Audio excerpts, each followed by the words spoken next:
ไปดีตอนเช้าจากอเมริกาทุกคนหลายคนถามปานใดสิเมื่อสตุ้ยคืออยู่อเมริกาโดนแท้โอ้ยให้อยู่ก่อนวีซ่าท่องเที่ยวอยู่อเมริกาได้6 เดือนเด้อทุกคน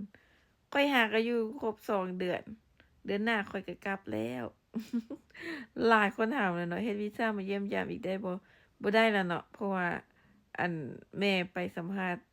เดือนแล้วนี่ถามว่าวีซ่าท่องเที่ยวยังไปได้บ่สถานทูตก็ว่าเขาจะบ่ให้แล้วเนาะ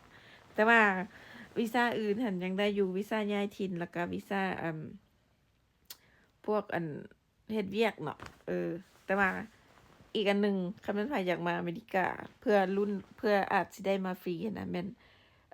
diversity visa lottery visa นะที่เขาเจ้าเปิดให้สมัครทุกปีนะแม่นไผอยากมาลองไปรุ่นสมัครอีกนะทุกคนเดือนหน้าเขาเจ้าสิเปิดแล้วประมาณวันที่เท่าใดวะต้นเดือนนี่แหละเราบ่จื้อวันที่แต่ว่าทุกปีนะเฮ็ดคลิปลงตลอดเด้ปีนี้เราก็สิลองเฮ็ดนั่นแหละทุกคนแม่นไผอยากมาลองสมัครเบิ่งเพื่อสมัครถึกเลือกก็ได้มาแบบฟรีเลยนะแบบบ่ได้มีไผแลนให้แต่ว่าอันนี้คือรัฐบาลอเมริกาเปิดรับให้ทุกคนทั่วโลกสมัครนะเพื่อเขาเจ้าแรนดอมเลือกเอาประมาณ50,000 คนพุ่นได้ปีหนึ่งหั้นนะตอนนั้นเขาเจ้ายังบ่ได้แบนแต่ว่ายังสมัครได้คือเก่าเดือนหน้าเขาเจ้าเริ่มเปิดให้สมัครอีกแล้วแม่นไผอยากรุ่นกันลองไปเฮ็ดเบิ่งบ่ได้เสียเงินหยังทุกคนสมัครฟรีๆเฮาก็สมัครทุกปีแต่ก็บ่ถึกเลือกนะ ตอนนี้อยู่อเมริกาตอนสวยเนาะ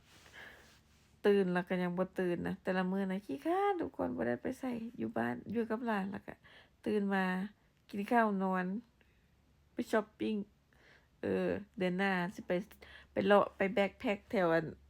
เม็กซิโกเบลีสอิหยังว่าจึงสิกลับลาวนะทุกคนอีกเดือนหนึงสิกลับลาวแล้วบ่ฮอดเดือนซ้ำนะอีกจักอาทิตย์หนึงแล้วก็สิไปละโอเคแม่นไผอยากรู้ไปอเมริกาฟรีก็มาสมัครนำกันเด้อสตุยสิเฮ็ดคลิปลงอีก